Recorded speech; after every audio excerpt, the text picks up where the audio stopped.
सो अगर आपका भी टारगेट एसएससी स्टेनो 2026 एग्जाम है और मॉक टेस्ट स्कोर अभी तक आपका इंक्रीज नहीं हो रहा है, आपके जो मार्क्स हैं वो 100 110 के अराउंड में स्टक हो चुके हैं और आप सोच रहे हो भाई कुछ ऐसा हो जाए कि हमारा जो स्कोर है वो 160 की तरफ शिफ्ट हो जाए, 150 बन जाए लास्ट टाइम पे, तो आपको क्या करना है उसके लिए, वो सारी चीजें इस वीडियो में हम लोग डिस्कस करेंगे। एंड ये वीडियो बहुत ज्यादा हेल्पफुल होने वाला है। जिनका स्कोर 130 140 बन रहा है, जिनका 150 भी बन रहा है, वो भी जरूर देखना। इस वीडियो में हम लोग बात करने वाले हैं कि आपका जो है वो सेक्शनल मॉक लगाना है आपको या फिर फुल मॉक हमें लगाना है, ये भी बात करेंगे। और फुल मॉक भी लगाना है तो कितना लगाना है और सेक्शनल डेली बेसिस पे कितनी मॉक्स लगानी है, ये सारी चीजें इस वीडियो में हम लोग बेस्ट वे में डिस्कस करेंगे। तो हर एक छोटी छोटी पॉइंट्स को जो मैं इस वीडियो में टिप्स बताने वाला हूं, उसको एंड तक आप लोग देख करके यूज करना अपने मॉक में। सबसे पहले यहां पे हम लोग देखते हैं कि आपका जो मॉक स्कोर है वो आखिर भाई 100 एंड 110 में क्यों स्टक हो चुका है। आपने सोचा है कि क्यों नहीं बढ़ रहा है भाई, ऐसी क्या गलती है जिसकी वजह से आपकी स्कोर जो है कभी मॉक में अच्छी बन जाती है, कभी बिल्कुल नहीं बनती है। ऐसी क्या गलतियां हैं, तो वो सारी गलतियां मैंने यहां पे आपकी वन बाय वन करके लिखा है। सबसे पहला जो मिस्टेक है वो क्या है, जो बहुत सारे एस्पिरेंट्स करते हैं, पहला गलती है आपका वीक रिवीजन। और लास्ट टाइम पे भाई, लास्ट टाइम पे रिवीजन ही सबसे बेस्ट हथियार होता है, क्योंकि अब ऐसा नहीं है ना कि उतने टाइम आपके पास नहीं बचे हैं कि आप नए रिसोर्सेज को फॉलो कर लो या फिर बर्डन बना लो सिलेबस का, तो वो करना नहीं है आपको। अगर करना है तो लास्ट टाइम पे सिर्फ रिवीजन नोट्स को यूज करना है। आपके पास अगर कोई रिवीजन है, अच्छे नोट्स हैं, तो उसको रिवाइज करो, मल्टीपल टाइम रिवाइज करो, अपने जो है रिसोर्सेज को अच्छी तरीके से फॉलो करो। एंड अगर आपके पास रिवीजन नोट्स नहीं है तो उसके लिए भाई हमने आपके लिए तो पहले ही बना रखा है। लास्ट आपकी जो 30 days special crazy revision notes जो हमने लाया है इंग्लिश, जीके एंड रीजनिंग के लिए, वो इसीलिए हमने लाया है कि ताकि आपकी मॉक स्कोर 120 से 160 तक मूव करे। आप देख सकते हो जो भी बच्चे हमसे परचेज किए हैं वो ऑलरेडी कर रहे हैं, बहुत अच्छे से अपनी प्रिपरेशन कंटिन्यू रखे हुए हैं। और देख सकते हो यहाँ पे रिव्यूज वगैरह, रिव्यूज देख सकते हो आप बच्चों का कि किस तरह से क्रेजी रिवीजन नोट्स में टॉप आपके जो एडिक्यूटी questions with proper exam oriented notes, practice sets with solution, आपके इंग्लिश, जीके एंड रीजनिंग सबके हैं। तो आप अगर आपके पास लास्ट टाइम पे अच्छे रिवीजन नोट्स नहीं है तो आप इसकी हेल्प आराम से ले सकते हो। अब सेकंड पॉइंट जिसकी वजह से आपकी मॉक स्कोर में मार्क्स जो है इंक्रीज नहीं हो रहे हैं, वो है गेस करना। मतलब आप तुक्का नहीं मार सकते। तुक्का मारने का जो आइडिया है, अप्रोच होती है, वो आपको नहीं पता है। आपको ऑप्शन एलिमिनेट करना नहीं आ रहा है कि किस तरह से हम जो है 50-50 वाला कॉन्सेप्ट यूज करके ऑप्शन एलिमिनेट करके लास्ट टाइम पे भी हार्ड से हार्ड क्वेश्चंस को क्रैक कर सकते हैं। और उसके बाद थर्ड जो आपकी मिस्टेक है वो है सेम मिस्टेक को रिपीट करना, सेम मिस्टेक को रिपीट करना। अब वो क्या होता है समझो, अगर मान लो आपने क्या किया, फर्स्ट मॉक लगाया, ठीक है, आपने मॉर्निंग में फर्स्ट मॉक लगाया, फिर आपने जो है सेकंड मॉक लगा दिया इवनिंग में, और फिर आपने जो है नाइट में थर्ड मॉक लगा दिया, ठीक है। या मान लो आप किसी एक टाइम पे ही आप मॉर्निंग शिफ्ट में ही आप जो है मॉक लगाते हो और मॉक आपने मॉर्निंग में लगाया, उसके बाद देखा आपने कि मॉक में जो स्कोर आपका अच्छा नहीं हुआ है, ठीक है, तो आप क्या हो गए भाई, आप जो है डिसअपॉइंटेड हो गए, बहुत निराश हो गए। लेकिन जब आपने नेक्स्ट टाइम मॉक लगाया तो आपके मॉक में थोड़े मार्क्स अच्छे हो गए और आप खुश हो गए। तो आपका काम बस यहीं तक रहता है कि भाई मैंने ये मॉक लगाया, इसमें मेरा मार्क्स कम था, ये मॉक लगाया, इसमें मार्क्स अच्छा था, बस यहीं तक आप छोड़ देते हो और फिर जो है नेक्स्ट मॉक पे नेक्स्ट मॉक लगाए जाते हो और उसका कुछ भी एनालिसिस सही से आप नहीं करते हो। ये गलती बिल्कुल नहीं करनी है, सबसे बड़ी गलती यही आप जो है अपने मॉक में कर रहे हो। अब देखो यहां जो मैं बताने वाला हूं उसको अच्छे से ध्यान से समझो। सबसे पहले आपको क्या पता है कि आपकी एग्जाम जो है वो कौन सी शिफ्ट में होने वाली है? बिल्कुल नहीं पता। तो आप क्या करो कि अपना जो है मॉक लगाने का जो ये है शेड्यूल है, उसको आप first half, second half and third half में शिफ्ट करो, ठीक है। अब फर्स्ट हाफ मतलब कहने का ये कि जब भी उठो मॉर्निंग में एक तो मॉक लगा ही दो, मॉर्निंग में, ठीक। उसके बाद एक मॉक आपका आफ्टरनून में होना चाहिए, आफ्टरनून, और एक मॉक आपका जो है नाइट में होना चाहिए। अब यहाँ पे कुछ बच्चे बोलेंगे कि सर एक मॉक लगाते हैं तो 2 घंटे का समय जाता है, तो क्या हमें फुल मॉक लगाने? नहीं, ये जो मैंने आपका स्लॉट शिफ्ट वाइज बताया है कि आपको फर्स्ट हाफ में, सेकंड हाफ में, थर्ड हाफ, तो इसमें आप सेक्शनल मॉक को भी रख सकते हो, ठीक है। लेकिन फुल मॉक जो रखोगे वो कैसे रखोगे वो समझो। आपने मान लो फर्स्ट डे फुल मॉक लगाया मॉर्निंग में, ठीक है, सेकंड डे उसको अल्टरनेट कर लो और आफ्टरनून में एक मॉक लगा लो फुल मॉक, थर्ड डे क्या करो, नाइट में एक फुल मॉक लगा लो। इससे क्या होगा कि कोई भी शिफ्ट में अगर आपका एग्जाम हो जाता है तो आपका माइंड पहले से ही तैयार है हर एक शिफ्ट में बेटर परफॉर्मेंस के लिए। आप एकदम से फोकस्ड होकर के स्कोर यहाँ पे मॉक में कर सकते हो। तो इस तरह से आपको जो है यहाँ पे शिफ्ट वाइज मॉक लगाने हैं, मतलब कि आप सेक्शनल मॉक जो है डेली बेसिस पे मॉर्निंग, आफ्टरनून एंड नाइट तीनों शिफ्ट में रख सकते हो। अब जो फोर्थ पॉइंट है, वो फोर्थ पॉइंट क्या है कि आप ये नहीं सोचते हो भाई कि क्यों मेरा 80 ही बन रहा है मॉक में, क्यों 90 बन रहा है, 110 क्यों बनता है, 150 160 क्यों नहीं बनता है, तो ये आखिर इतने मार्क्स क्यों इसमें आप फंस जा रहे हो। तो वो भी अभी आपको जो है ना आगे मैं बताने वाला हूं कि असल में आप जो है क्या गलती कर रहे हो। उसके बाद यहाँ पे सबसे मोस्ट इंपॉर्टेंट मिस्टेक जो है आपका रॉन्ग अटेम्प्ट मेथड। इस तरीके से मॉक को जो है यहाँ पे moderate mock, tough mock, easy mock कैसे पता चलता है वो भी मैं अभी इस वीडियो में बताने वाला हूं। उसके बाद देखो, सबसे जो आपका जो है यहाँ पे मेन रोल प्ले करने वाला है मॉक में, एसएससी स्टेनो 2026 में, वो है पुअर टाइम मैनेजमेंट आपका। अब ये जो पुअर टाइम मैनेजमेंट है, जिसके वजह से आपका जो है मॉक स्कोर नहीं बढ़ पा रहा है। अब टाइम तो भाई बहुत वेस्ट करते हो। होता क्या है, मान लो आपके सामने फर्स्ट क्वेश्चन आया, अब भाई पहला क्वेश्चन आया और आपने देखा कि भाई ये पहला क्वेश्चन है, हमें इसे बना करके ही जाना है, लेकिन यहाँ पे टाइमर चल रहा है, टाइमर चल रहा है, आपको पता ही नहीं चल रहा है, ये जो टाइमर टिक टिक टिक टिक करके चल रही है, तो ये आपका जो है बता नहीं रहा है आपको, लेकिन ये एक खतरे की घंटी है जो आपके सामने मंडरा रही है। आपने पहले क्वेश्चन को जो बनने का आपका जो है यहाँ पे मान लो फॉर एग्जांपल 50 सेकंड का क्वेश्चन था, आपने जो है किसी भी कारण से उसमें 2 मिनट लगा दिया, 2 मिनट लगा दिया, तो भाई आप जो है इस एक क्वेश्चन की वजह से आपने आने वाले 3 क्वेश्चन का टाइम वेस्ट कर दिया है। लास्ट में जब आप पहुंचते हो, देखते हो कि भाई अब मेरे पास तो 2 घंटे का समय था और अब मेरे पास सिर्फ 20 मिनट्स ही रह गए और क्वेश्चन करने को बहुत सारे हैं। तो ये जो आपकी टाइम मैनेजमेंट है, और सबसे बड़ी चीज कि इस बार जो है 30 मिनट में 50 क्वेश्चन करना रीजनिंग में, वही सबसे मोस्ट चैलेंजिंग है। तो जो टाइम मैनेजमेंट सीख जाते हैं मॉक में, उनको कोई भी इशू नहीं होने वाली है। और कैसे करोगे टाइम मैनेजमेंट, वो भी अभी इस वीडियो में हम लोग देखेंगे। अब इसके बाद जो आगे पॉइंट आता है वो क्या है, नो मॉक एनालिसिस। ठीक है, आप एक के बाद एक मॉक, एक के बाद एक मॉक तो लगा रहे हो। आपने क्या किया कि एक दिन में 10 मॉक लगा दिया, आपने एक दिन में 50 मॉक लगा दो, कोई बेनिफिट नहीं होने वाला है। सोच रहे हो कि ज्यादा से, बहुत सारे बच्चे ऐसे होते हैं सोचते हैं कि भाई ज्यादा से ज्यादा मॉक लगाने से अच्छे मार्क्स बनते हैं, बट ऐसा कुछ भी नहीं है। आप जो है 2 ही मॉक लगाओ, 2 ही मॉक लगाओ, अच्छे से एनालिसिस करोगे तो वो बहुत अच्छा आपको रिजल्ट देगा। लेकिन अगर आप 10 मॉक लगाते हो और उसकी एनालिसिस ही नहीं है आपके पास, तो फिर कोई फायदा नहीं होने वाला है। तो मॉक कम लगाओ।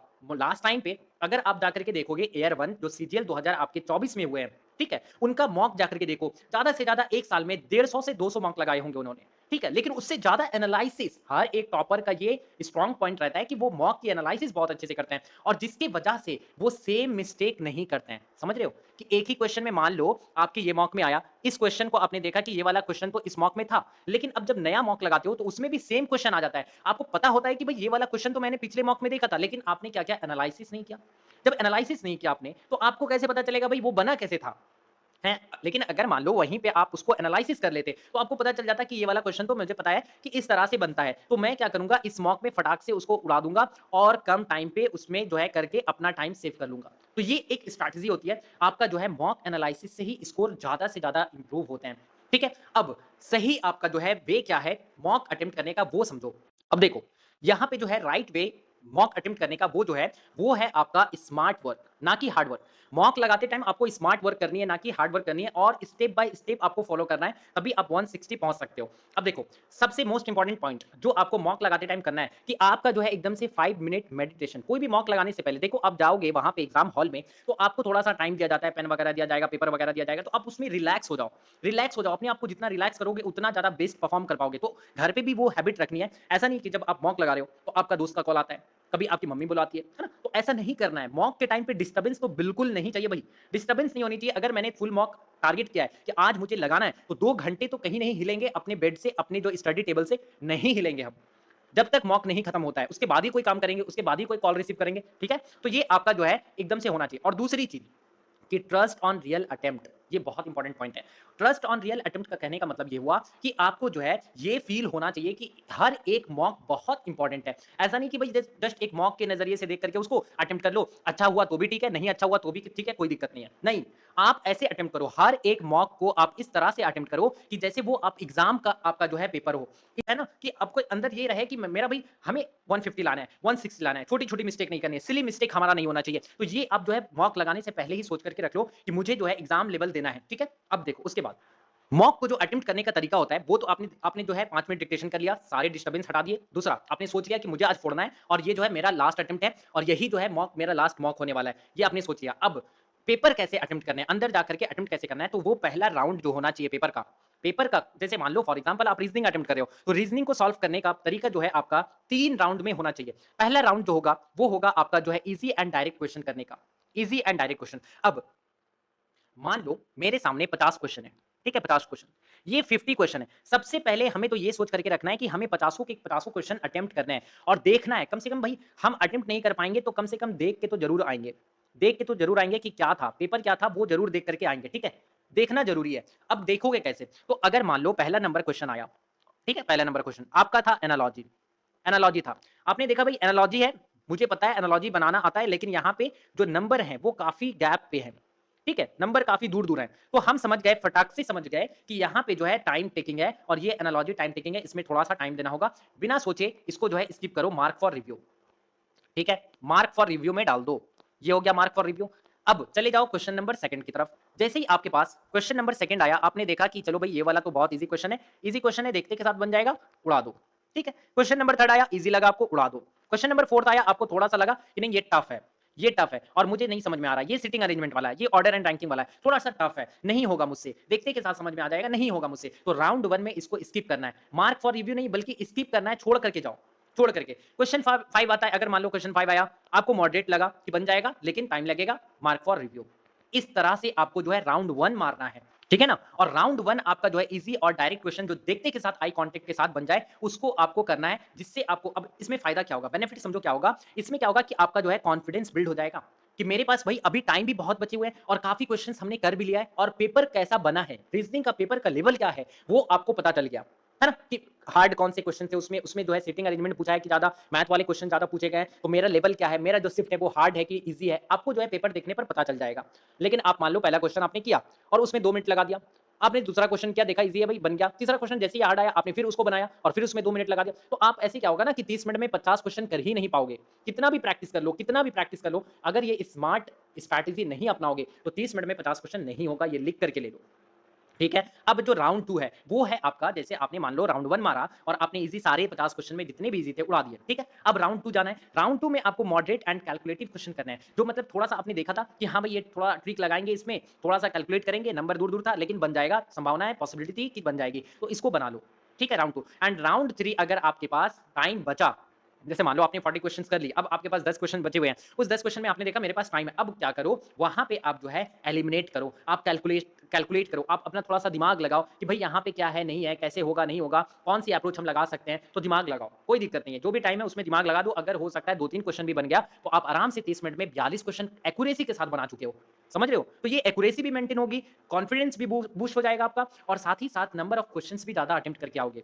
ठीक है, ये बेस्ट आपकी जो है स्ट्रैटेजी होती है किसी भी मॉक को लगाने के लिए। तो आपका गोल्डन रूल क्या निकला, किसी भी क्वेश्चन को आप इमोशनली उससे अटैच मत हो जाओ, क्वेश्चन से इमोशनली अटैच नहीं होना है कि भाई ये वाला तो ईगो का हट हो गया, मेरा ईगो का सवाल है कि इसको तो हम बना के ही रहेंगे, कैसे नहीं बनेगा, तो ये वाला केस नहीं है। वहां वहां पे टाइम चल रहा है, वहां पे आपके जो है ये जो टिक टिक महाराज हैं, टिक टिक महाराज आपके सर पर मंडराए हुए हैं, आपको पता ही नहीं चल रहा है वो कब आपका जो है खतरे की घंटी बजा दे, आपको पता ही नहीं चलेगा। तो इसको लेकर के चलना है, फोकस करते हुए चलना है टाइम को, वहां पे टाइम का ही खेल है, पता तो सब कुछ होता है आपको, लेकिन टाइम के अकॉर्डिंग आप कर रहे हो कि नहीं, वो सबसे बड़ा रोल प्ले करता है। अब आपने जो है इसी तरह से 3 राउंड में जीके, इंग्लिश एंड रीजनिंग को कंप्लीट कर लिया। अब मोस्ट इंपॉर्टेंट यहाँ पे जो बच्चे स्किप कर जाते हैं, बताऊं कि 80% बच्चे ऐसे होते हैं जो मॉक लगाते हैं, मॉक लगाने के बाद बस छोड़ देते हैं, मॉक लगाते हैं छोड़ देते हैं कि इस मॉक में मेरा भाई ये बना। बच्चों का सोच क्या होता है, देखो यहाँ पे एस्पिरेंट्स क्या करते हैं कि वो कुछ रिसोर्सेज फॉलो करते हैं, मान लो पॉलिटी कहीं से कर लिया, ज्योग्राफी कर लिया, आपने रीजनिंग कहीं से कर लिया, और करने के बाद उसको रिवाइज करते हैं, रिवाइज करने के बाद वो चले जाते हैं मॉक लगाने, और जब मॉक लगाते हैं तो उनका मार्क्स अच्छा बन गया तो बहुत अच्छी बात है, वो जिन्होंने उनको पढ़ाया है, जहां से भी वो नोट्स फॉलो किए हैं तो बहुत अच्छा नोट्स था, जब बहुत अच्छे रिसोर्सेज थे। लेकिन अगर मॉक में अच्छा नहीं बना तो वो क्या करेंगे, शिफ्ट हो जाएंगे, दूसरी जगह चले जाएंगे, दूसरा नोट्स ले लेंगे, दूसरे कंटेंट को फॉलो करेंगे, तो ये चीजें हो जाती हैं, तो वो बहुत ही गलत तरीका है। आपने जहां से भी पढ़ा उसको अच्छे से पढ़ो, उसको अच्छे से रिवाइज कर लो, रिवाइज करने के बाद अब मॉक आओ, और अगर मॉक में मार्क्स नहीं बढ़े तो उसको मॉक में ही देखो क्यों नहीं बढ़ रहा है, मॉक में ही एनालिसिस करो, जो आप नहीं करते हो, और टीचर को ब्लेम करते हो, भाई आपने क्या पढ़ाया, आप ठीक है, वहां से क्वेश्चन आ ही नहीं रहे। तो ये जो है आपका काम जो मॉक में होना चाहिए, जो आप नहीं करते हो, मॉक देने से आपका, यहां पे देखो लिखा हुआ है, मॉक देने से स्कोर नहीं बढ़ता है बल्कि एनालिसिस करने से तेजी से बढ़ता है। आप अगर एनालिसिस जो बच्चा बढ़िया तरीके से करता है तो उसके मॉक स्कोर बहुत ही स्पीड में बढ़ते हैं, बहुत ही स्पीड में बढ़ेंगे। अब देखो, अब एनालिसिस कैसे करना है वो भी समझो, मैं ये भी बता दूं आपको। एनालिसिस करने का तरीका ये है कि सबसे पहले आप करेक्ट क्वेश्चन को देखो। अब मान लो आपने कोई क्वेश्चन था, किसी भी जीके का एक सवाल था, उसको आपने करेक्ट कर दिया, अब आप अपने आप से पूछो क्या मैं ईमानदारी से करेक्ट किया था इसको, क्या पहला नंबर क्वेश्चन आपने जो सही किया वो सही में आपको पता था या आपने बस गलती से तुक्के से मार दिया। तो अगर तुक्के से मारा है तो उसको जो है अपने मॉक कॉपी में लिखो, मॉक कॉपी में लिखो, मॉक कॉपी बनाओ, मॉक कॉपी बनाओ, तभी वो आपको स्टार टॉपर बनाएगा। मॉक कॉपी अपने साथ साथ रखो, मॉक कॉपी ही आपका जो है यहाँ पे 150 से 160 आपको लेकर के जाएगा, ना कि जो है आप जो है बहुत सारी चीजों का बर्डन लेकर के आप जो है उसको लगे हुए हो, कभी यहाँ से स्टैटिक जीके करते हो, कभी वहां से इंग्लिश करते हो, कभी वहां से रीजनिंग करते हो, कोई काम नहीं आएगा।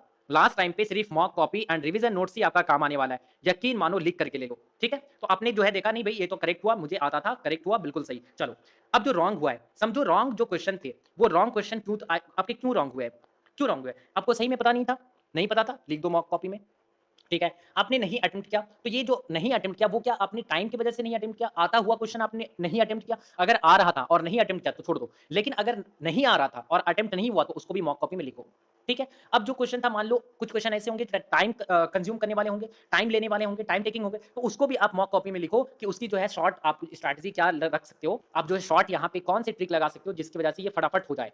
तो ये सारी चीजें आपके मॉक कॉपी में होनी चाहिए। एक मॉक लगाया और उस मॉक की प्रॉपर एनालिसिस इतना होने के बाद ही आप दूसरी मॉक लगाओ, तभी आपका जो है मॉक में मार्क्स इंक्रीज होगा। एंड आपकी जो है मान लो आपने यहाँ पे आपका जो भी क्वेश्चन गलत हुआ उसमें आपको देखना है कि आपका क्या कॉन्सेप्ट क्लियर नहीं था। मान लो रीजनिंग के आपके अगर टाइम एंड वर्क के क्वेश्चन आ गए हैं, मान लो मशीन इनपुट के क्वेश्चन आ गए, सीटिंग अरेंजमेंट आ गए, आपके परमुटेशन कॉम्बिनेशन के आ गए, तो देखो कि क्या उस टॉपिक से जो गलत हुआ है वो आपके कॉन्सेप्ट क्लियर है कि नहीं। अगर कॉन्सेप्ट क्लियर नहीं है तो जाओ भाई वाईटी पे जाओ, यूट्यूब पे जाओ, यूट्यूब पे जाओ, मैंने हर एक टॉपिक्स जितने भी नए टॉपिक्स आपके रीजनिंग के पूछे गए हैं वो सब मैंने करवा दिया। जाकर के देखो बच्चे कर रहे हैं डेली बेसिस पे, और जितने भी मैथ्स वाले टॉपिक्स पूछे गए वन शॉट आपकी लाई गई है बेस्ट वे में। आप वहां से कि आपको देखना है कि जो गलत हुआ है उसमें आपका जो है क्लियर कॉन्सेप्ट था कि नहीं। अगर नहीं है तो उस टॉपिक को क्लियर कर लो और अगले मॉक पे आप शिफ्ट हो जाओ। लेकिन बिना टॉपिक क्लियर हुए अगले मॉक की तरफ नहीं जाना है। ऐसा नहीं कि आपने जो है देखा कि भाई मेरा जो है मशीन इनपुट आउटपुट के क्वेश्चन गलत हुए थे और फिर आप जो है नए मॉक की तरफ चले गए, तो कभी भी मॉक में मार्क्स इंक्रीज नहीं होगा, नहीं होगा। तो आपको क्या करना है, पहले अपनी गलती को खत्म करना है, फिर आप जो है आगे जाओ उसके बाद। ठीक है ना? तो ये हो गया। उसके बाद देखो जो आपके गलत हुए, जो आपने स्किप किया, वो स्किप क्यों हुआ? स्किप क्वेश्चन के ऊपर आपको फोकस करना है कि स्किप क्यों हुआ? कॉन्सेप्ट पता नहीं था, या आपको जो है कैलकुलेशन था उसमें लेंथी क्वेश्चन था, टाइम टेकिंग था, या तो आपको कंफ्यूजिंग था, आपसे बना ही नहीं, एकदम से समझ में नहीं आया कि क्वेश्चन था क्या, आउट ऑफ सिलेबस था। ये सारी चीजें आपकी मॉक कॉपी में जानी चाहिए एंड अपनी वीकनेस के ऊपर आपको काम करना है। इसी तरह से आपको मॉक एनालिसिस की तरह, और जब आप पावरफुल मॉक एनालिसिस करोगे तो आपके नंबर भी पावरफुल वे में इंक्रीज होंगे। ठीक है ना? तो आपके नंबर मान लो फॉर एग्जांपल मैं अभी यहाँ पे दिखाता हूँ कि रीजनिंग की स्ट्रैटेजी आपकी क्या होनी चाहिए। 30 मिनट में 50 क्वेश्चन आपको बनाना है, ठीक है? 30 मिनट में 50 क्वेश्चन आपने मॉक लगाया, पहला मॉक लगाया, मॉक लगाते ही आपने देखा कि यहाँ पे जो है डायरेक्ट क्वेश्चन जो थे वो आपने कर लिया। सबसे पहले डायरेक्ट क्वेश्चन जो एकदम से ईजी थे, ईजी वाले क्वेश्चन आपने डायरेक्टली देखा वो हो गया, उसको आपने पहले कर लिया, ठीक है? उसके बाद दूसरा आपका जो अटेम्प्ट होना चाहिए कि आपका जैसे आपने देखा कि पजल वाले क्वेश्चन थे, सीरीज वाले क्वेश्चन थे, एनालॉजी वाले थे, सिटिंग अरेंजमेंट थे, ऑर्डर रैंकिंग थे, तो उसमें आप अटक गए और आपने स्किप उसको कर दिया, ठीक है? स्किप कर दिया, आपसे नहीं बना वो, तो फिर उसको क्या करो, उस कॉन्सेप्ट को जा करके आप पहले क्लियर करो किसी भी बुक से, किसी भी टीचर से, किसी भी वाईटी से, वाईटी चैनल से, तो आप वहां से क्लियर कर लो। आप जा करके देखो हर एक टॉपिक मैंने करवा दिया वाईटी पर, आराम से क्लियर हो जाएगा जो भी वीक आपके पोर्शन है। उसके बाद वीक चैप्टर्स की चैप्टर वाइज प्रैक्टिस सेट जो मैंने अभी जस्ट आपको बताया है, चैप्टर वाइज आपको प्रैक्टिस सेट करना है। ऐसा नहीं कि आपका भाई जो चीज स्ट्रांग है, कहने का मतलब ये है कि आपको एनालॉजी बहुत अच्छे से आता है, आपको कोडिंग डिकोडिंग बहुत अच्छे से आता है, ब्लड रिलेशन बहुत अच्छे से, और आप बार बार उसी को प्रैक्टिस कर रहे हो, नहीं करना है। अपने वीक पॉइंट पर लास्ट में वर्क करना है, तभी मॉक इंक्रीज होगी, मार्क्स आपका बूस्ट होगा। अब उसके बाद आपका जो है लास्ट आपका जो यहाँ पे शॉर्ट नोट्स आपको मेंटेन करके चलना है। शॉर्ट नोट्स आपको जो है हर एक मॉक एनालिसिस करने के बाद उसकी कॉपी में आपको जो है मॉक कॉपी बननी चाहिए, आपकी रीजनिंग की अलग होनी चाहिए, जीके की अलग एंड इंग्लिश की अलग होनी चाहिए। अगर वो कैप गलत हो रही है, एरर गलत हो रही है, आपकी जो है नरेशन वॉइस गलत हो रही है, तो उसको लिखा करो, लिखो मॉक कॉपी में एंड आप जो है उसको सैटरडे संडे रिवाइज करो। सैटरडे संडे कुछ नया नहीं करना है, कुछ भी नया नहीं पढ़ना है। सैटरडे संडे सिर्फ जो मॉक कॉपी आपने बनाया जिसमें आपने जो है मंडे टू फ्राइडे जो भी मिस्टेक्स लिखे हैं उसको मॉक कॉपी के थ्रू आप रिवीजन करो बस, ताकि आने वाले जो भी नेक्स्ट वीक में आप जो मॉक लगाओगे, ये मॉक कॉपी में जब आपने एनालिसिस कर लिया, सब समझ लिया, तो जब नए क्वेश्चंस नए मॉक में आएंगे तो वो तो आपसे जो है फिर आपका एक चैलेंज बन जाएगा। लेकिन जो पुराने क्वेश्चन थे, जो आपने पिछले हफ्ते लगा लिए हैं और नहीं बने थे, नेक्स्ट मॉक में आते ही आप उड़ा दोगे और कम से कम टाइम में उसको सॉल्व कर सकते हो। तो ये सारी टेक्निक्स होती हैं अपनी मॉक मार्क्स को इंक्रीज करने का, मॉक्स में नंबर बढ़ाने का लास्ट टाइम पे, ठीक है? और सबसे मोस्ट इंपॉर्टेंट कि यहाँ पे क्या होता है कि आप अपने मार्क्स को देखते हो कि भाई मेरा मॉक में 140 बन गया, किसी में 150 बना, किसी में 110 ही बना। लेकिन आप जो है यहाँ पे मोस्ट इंपॉर्टेंट चीज जो आपको देखना था वो आप नहीं देखते हो कि आपका जो है परसेंटाइल कितना बना है। अगर आप 140 कर रहे हो, 150 कर रहे हो, लेकिन यहाँ पे अगर आपकी परसेंटाइल 80% ही है और आपने एक मॉक लगाया जिसमें 110 नंबर बने और आपके यहाँ पे परसेंटाइल 90% है, तो समझ जाओ कि आपका ये वाला परफॉर्मेंस बेस्ट है। ये परफॉर्मेंस बेस्ट है क्योंकि ये वाला जो मॉक का लेवल था ये टफ था और सभी बच्चों का स्कोर इसमें एवरेज रहा है, तभी आपका जो है यहाँ पे परसेंटाइल अच्छा है। तो आप परसेंटाइल के अकॉर्डिंग देखो कि आपका मॉक का लेवल वो बता देगा कि मॉक का लेवल क्या था, अदर्स बच्चे कितना परफॉर्म किए होंगे उसमें। ठीक है?